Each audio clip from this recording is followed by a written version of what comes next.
nice bounce back performance after Saturday's defeat at the hands of Southeastern Oklahoma State. Give me your overall thoughts first on how you thought the game played out here on Tuesday. Yeah, first and foremost, I thought this game had a really good chance to win the way we bounced back in practice Sunday. I thought we came in Sunday and had a really, really good pop to us. I thought we had a good energy. I thought we had good focus, which is what I told you in that press conference. You know, we have guys that are pleasers and guys that want to win and guys that want to figure it out. And it's taken us time as a new group to really understand each other, how to get to a win. But watching us practice Sunday after that defeat, I knew we were going to have a really good chance to come out here and do something special today. Now, Coach, you and I had talked, especially a lot last season, where it's like this team isn't used to scoring in the high 70s every game. We just scored 100 points. How does that make you feel knowing that this team's defense, this team's calling card, is its defense, yet at any given game they can drop 100 points on a good team? Yeah, I mean, in the last week we've scored 91, 66, and 100. But it's not, it's not what we hang our hat on. This is the first time as a head coach, second time in my career here at Kingsville that we've reached the century mark. But it wasn't a goal of ours. Our goal was just to come out and get better. And, they were pressing us, and it's something that we need to work on. We haven't been pressed, and we're about to play the reigning LSC champ, the reigning South Central champ, that they focus 100% on pressing. So it was a good test for us to come out here and work on it. And we scored 62 points in the paint, and that was just us breaking the press and attacking it. So the century mark is a good number. I know everybody in the crowd wanted it. I know, when Caleb went to the line, he probably felt the fret of having to hit the 2 free throws to get to 100. But ultimately, I tell him all the time, as long as we win by 1, that's all I care about. Bryce, this next question is for you. You had 10 points, 8 assists, 4 rebounds, 3 steals, kind of a do-it-all kind of game for you. This is your second time up here, and I remember asking you how you're fitting into this new role after that first game. Well, it seems like you're fitting in quite well, but where have you grown just in the short span of time, through these 5 games, grown as a total player here? I'd say I've grown in just being more disciplined, and defensively, and just trying to learn as much as I can. Right, obviously 8 assists is very high number, but it's obviously, like Coach said, being able to break that press and get points in the paint.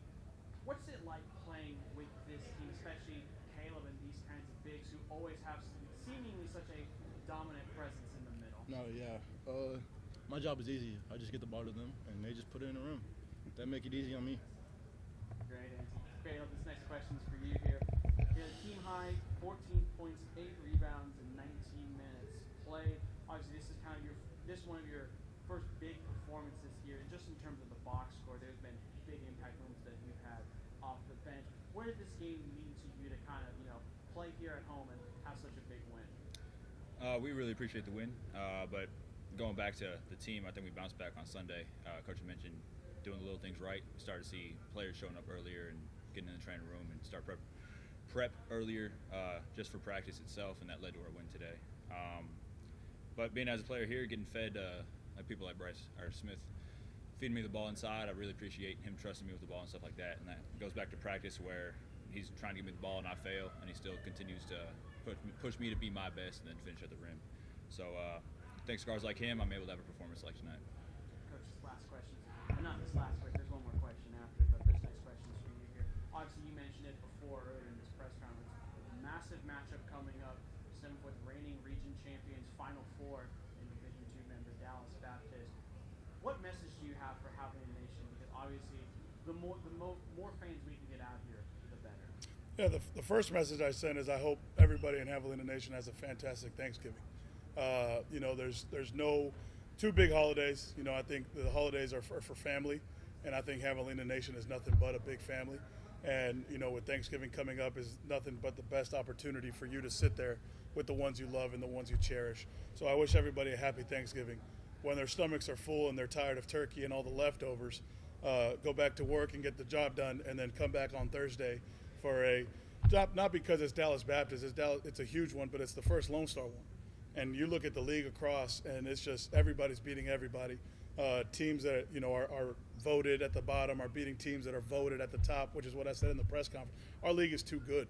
And so every night you have to show up and you have to be ready to play. It doesn't matter the opponent, doesn't matter the style. You got to take care of your house first. And so it being at our house, I just invite everybody to show up on Thursday. Students, it's a dead day. You don't have class. Finals start the day afterwards. So we invite all the students in the dorms and everywhere and around campus. Come out and support. Come out and watch these guys. They're working their tails off for you. They're wearing the blue and gold with pride for you. So come out here and watch them and support them for these two Lone Star opening for the Lone Star opening weekend. Awesome. The last question. You mentioned it. In spirit of it being Thanksgiving, I want to kind of ask each one of you guys, and Coach, if you could pass the mic around. What are you most thankful for this time of year? I'm gonna start with them. I was thankful for second chances and opportunities. We all may fail on our first go around, but thanks for people like Coach and people I decided to surround myself with. Second chances come in and able to take advantage of that. So I'm thankful for that. I'll go back to what Caleb said. Just people you're around, and I'd say thankful for my family, just putting me in a good place and always supporting me. I'm thankful for this university, for allowing me to be an employee here since 2014. I'm thankful for these players. I'm thankful for these players' families. You look around on a Tuesday at 5 o'clock before a holiday, and we got half of our kids' fans and parents and families here supporting. They could be at work, but they want to be here to support them. And that just makes my job and Coach Derek's job and Coach Clark's job so much easier because we have parents that want to be involved. And when we recruit, that is one thing that we recruit families too, because we want to make sure that the family that we're bringing in matches our culture and our style and what we believe in. So I'm extremely thankful for everybody who wears the blue and gold. I'm thankful for my wife and my daughter. But more importantly, I'm just thankful for everything that we're able to do every day. We get to coach basketball as a job. These guys get to be basketball players as college students. It's a blessing that I hope, and I tell this all the time, they get to do this one time. And they get to enjoy college basketball one time. And I get to enjoy college basketball as a coach and as a profession every day of my life. And I'm extremely thankful for Coach Salinas for continuing to give me opportunities to do this every day. And just, I'm speechless at the end of it, but it's just because it's a very heartfelt question for me because there's so much that I truly, truly am thankful for. These guys continue to show up. They continue to work. They allow me to coach them. They allow me to teach them. And that's all I can really ask for as a head coach. Go Habs.